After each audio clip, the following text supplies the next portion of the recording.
All right, well, we're about to get started for the TeamSpeak TL Open number 8, game number 1 between Naniwa and Kaz. Welcome to TeamSpeak, advanced voice communication software for any platform.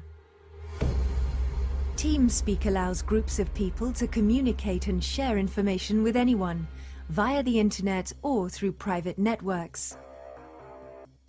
Using your Windows, Mac or Linux-based computer, all you need is a headset with microphone, and in minutes you can be chatting with others in real time, using our crystal clear voice technology.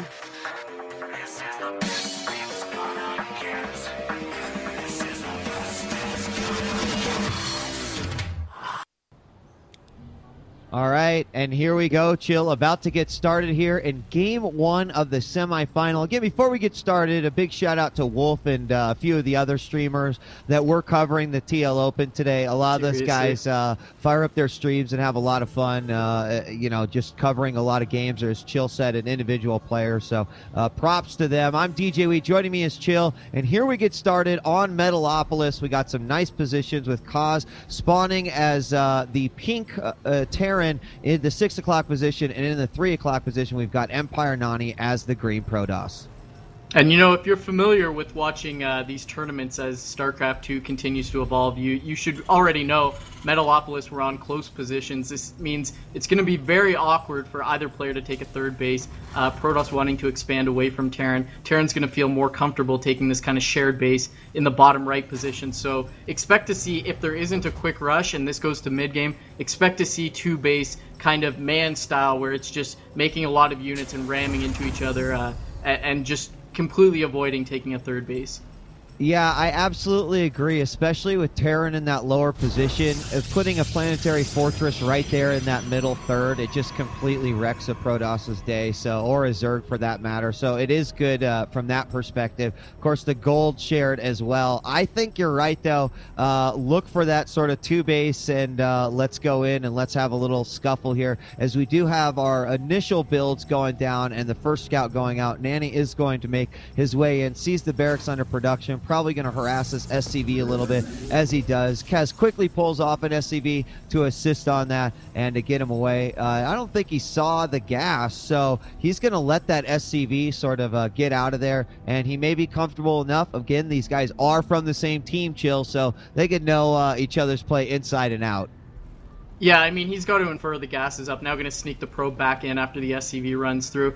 Just throwing up the APM tab, we can see they're both very quick players, bouncing back and forth, jumping up to as high as 250 SC2 APM when need be. Marine coming out, chasing out that probe after it's seen what it needs to see. Naniwa did throw down that gas pretty quickly, saving up a second chrono boost before putting down the assimilator. So really wants to get that gas out quickly, putting down the cybernetic score. Now bringing up the production tab, we can see Zealot on the way. Cybernetic score almost finished, probably going to be chrono boosting out that stalker if need be to chase away the SCV. Cybernetics core finishes, immediately starting the warp gate. Now that the workers have been chased out, this is when things get interesting. Yeah, he's going to have him out of there. We've got Zealot on the ramp, and haven't actually seen. He's still holding on to 57 energy on the Nexus. No chrono boost yet on the warp gate. Meanwhile, the bunker is being constructed at the top of Kaz's ramp. He's thrown down a second barracks as well.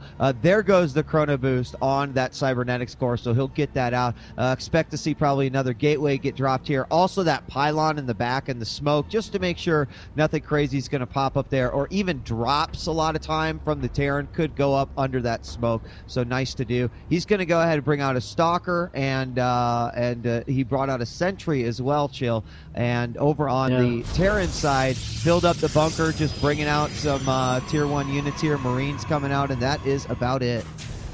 And going sentry first is such a double-edged sword, because you want it out just building up energy in the early game when it's not doing anything. But if you go sentry, there's kind of this timing, especially in close positions, where Terran can just run in with a few Marauders, Marines. Yeah, you get your first force field, but Terran can just sit behind it and then move up afterwards, and you don't have the Stalker out to help defend.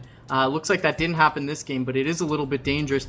Naniwa now moving out. He's got that proxy pylon finish, and he's not getting a second gas, so he wants to be very aggressive here. But as you mentioned, Kaz looks like he's equal to the task. Already got the bunker up, sitting behind it, and off 2 barracks. He's going to get a lot of production, especially with the reactor. So he should be fine, but this is quite a big Protoss army. Yeah, and Stim is about ready to finish, so getting rid of these units early on will help. SCVs are going to be pulled from the line. The bunker's taking no damage now. Zealot does go down. More Marines coming in from the front. And as the army retreats, he is going to pop Stim at that time. So I think that Naniwa is not going to be able to complete any sort of a push here. You can see he did drop a Nexus behind that. So maybe just trying to put his opponent into a defensive posture here. He's going to go ahead and lift his factory and begin to scout with that while he brings up a starport, likely just to get a few medevacs out, continue this Marine production. We still have no Marauder production out of that barracks with the tech lab. All he's doing is going for those Marine upgrades. So really probably just a timing push here, since it is going to be so quick to get to Naniwa's gateway. Yeah, it's going to be interesting to see what he does when this first medevac comes out of the starport. Going to be started with 100 gas. Should be started very soon for Kaz. I want to see if he does some sort of a flanking maneuver where he drops 8 Marines and targets the probes and then moves in the front, or if he's just going to kind of go Bulldog style and try to rush down the expansion of Naniwa. We see the factory floating in for the Terran player. Kaz going to get a look at what's going on with Naniwa's production. Naniwa is going to take that out pretty easily. He's gone up to 4 warp gates now, so he's gotten there kind of a different way than we're used to seeing it, but no further tech, no robotics, no Twilight Council, just making a lot of units. He probably knows what's coming. He knows there's no expansion because he's got this dancing probe at Kaz's natural, and he can see there's no command center floating down there, so he knows he just needs to live the first push. First medevac out for Kaz. He's not attacking, making a second medevac. That may be the trigger that sends him towards Nani's base. Yeah, and now that those 4 warp gates are up, I think the timing might actually start to favor the Protoss here. Oh, he does have a couple SCV's coming too. Well, he's gonna all in on this. He's got 1 medevac. I believe another one is on the way right now. SCV's moving forward. So a lot of Marines here. Will he have enough to be able to deal with this? This will be a very, very interesting fight. There come a couple Marauders to assist as well. We've got a couple of medevacs on the way, but I think he might be able to do some damage with this. Let's see how the Protoss reacts. Here he goes. He's got to get the perfect force fields. He's got, oh my god, stacking up the force fields. Not the greatest. Zealot's getting jammed in, trying to move around, but beautiful micro by Kaz, using the Marines to take out the Zealots. Zealots all down, trying to run around the force fields. Oh my god, Nani forced to fully retreat, trying to warp in more units. The Zealots are getting chased down by the Marines. The SCVs have all been killed, with the Marines moving in for the kill, taking out all the Stalkers. Now probes being pulled. Oh my god, this may work. It looks like the natural is going to be completely broken, as the medevacs are now out of energy, but the damage has been done. Single G, and the all-in timing attack completely breaks Naniwa, and Kaz goes up a quick 1-0 with that beautiful timing attack.